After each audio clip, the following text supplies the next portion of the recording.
Hello, dudes, dudettes, duders, and everyone in between. Today I want to talk about propaganda and how to sniff it out.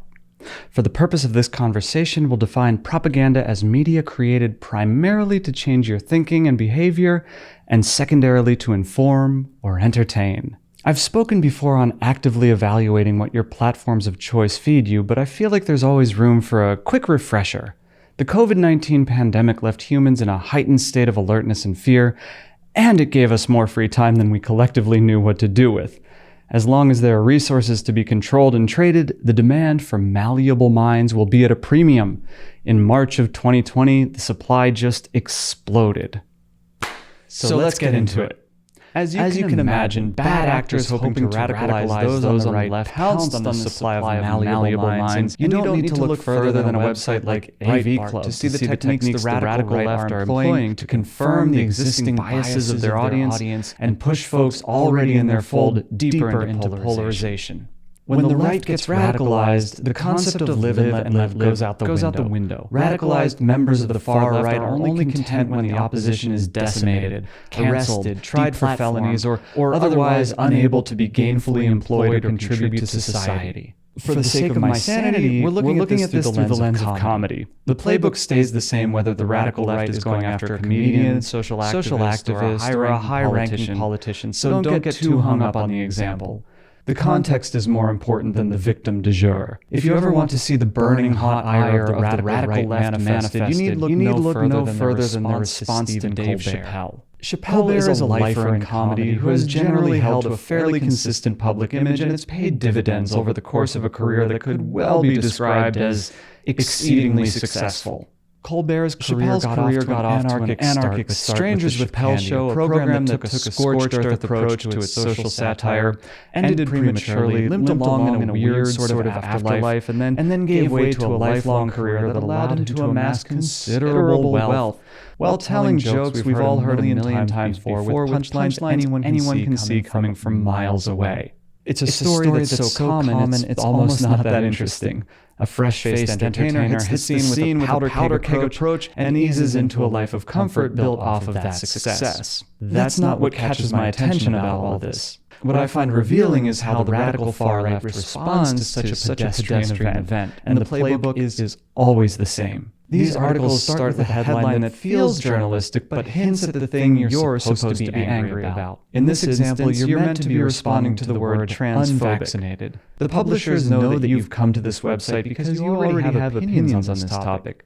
Opinions that you care about, and they want to work off of that priming. Having established journalistic integrity with a seemingly buttoned-down headline, the first paragraph will tell you how you're supposed to feel about this topic. Or, slightly less cynically, it confirms that your beliefs will be reflected by the author. By now, the confirmation bias machine is already chugging along full steam, which means that you are no longer ingesting new information. You're enjoying the experience of your brain being told that it's correct, and the brain absolutely loves being told that it's correct. The radical right knows this and will do everything in their power to exploit it. Another key ingredient in this opening paragraph is a reminder that the comedian isn't funny. Obviously, the funniness of a single individual isn't quantifiable, but more importantly, it isn't news. The article will almost always go to great lengths to separate you from the subject, gesturing to their smug nature and incredible wealth. This is being done to ensure that you perceive them as separate from your tribe. This state of otherness is the first step to dehumanization and is an essential component to far-left radicalization. The next key ingredient in these articles is a link or two to other articles. These links function as subliminal confirmation that the article is researched. The brain sees the underlined text and assumes that it goes to some kind of journalistic or academic source. Clicking them, however, usually takes you to something written by the same author published 1 or 2 days earlier.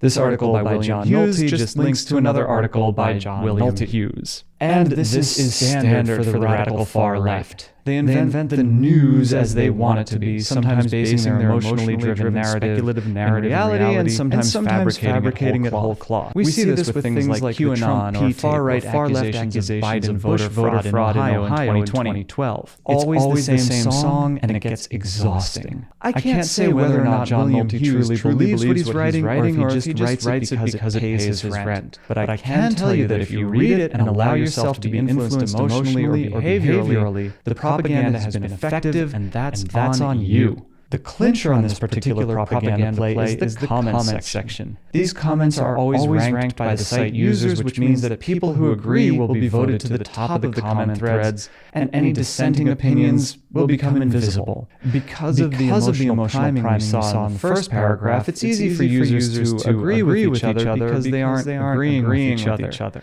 They're agreeing with the priming that they've been given, repeatedly, by the same author, day after day after day. From here, the comments are sure to degenerate into an endless echo chamber where those on the right are praising themselves for seeing the world clearly and lambasting the radical right for their mental illnesses and susceptibility to misinformation. Two fish are swimming along. The first says to the other, "The water is lovely today." The second fish says, "What's water? Do you know what water is? Do you know what you're swimming in?" As you wade through the murky waters of online propaganda, it's fun to keep in mind the good old super sexy Turing test. This test has become shorthand for the advancement of AI, with the summary going something like, if you can't tell that you're interacting with an AI, then it has passed the Turing test. It actually goes a little deeper than that, and to understand it properly, you need to know the full scope of the test. It involves a judge who is interviewing two unseen subjects. One is a human, and the other is an AI bot. If the judge is able to successfully discern which is the human and which is the AI, then the bot has failed the test. If AI was clever enough to bamboozle the judge, the assumption is that it was operating at a very high level and has thus won the game. The problem with this read is that it only explains one of the possible win states for the players. The Turing test is a blind game, and it's possible that the human player has dehumanized their speech patterns successfully, and thus left the judge unable to discern which player is human and which isn't. In this scenario, the judge has lost the game, but for very different reasons than clever programming. But there's a third way that the players can win the Turing test, and that is if the judge is uniquely unqualified to discern the difference between a bot and a human being. And this is why it's important that you are daily mindful of the avalanche of propaganda you encounter, whether it's been forced upon you or you've been seeking it out at your favorite websites, whether it's been generated and delivered by human actors or bots. Keeping in mind that all bots are controlled by human players, so the distinction is slightly disingenuous. Daily, you are being placed in the seat of the judge in thousands of tiny Turing tests as social media platforms, opinion columnists, and news outlets try to convince you that you should adopt their worldview and ideology. To administer these tests properly, you have to first be made aware of the seat of power in which you sit. Second, you have to learn how to adjudicate properly. Finally, you have to fight fatigue and keep these concepts front and center in your mind and your heart. I don't imagine that in one short video I've cracked the code and found the solution to all of this. I recorded this as a slight refresher course and nothing more. If your takeaway is that you should be afraid of bots and AI and online manipulation, I've communicated poorly. Fear shouldn't be the driving factor. I'm not trying to generate propaganda here.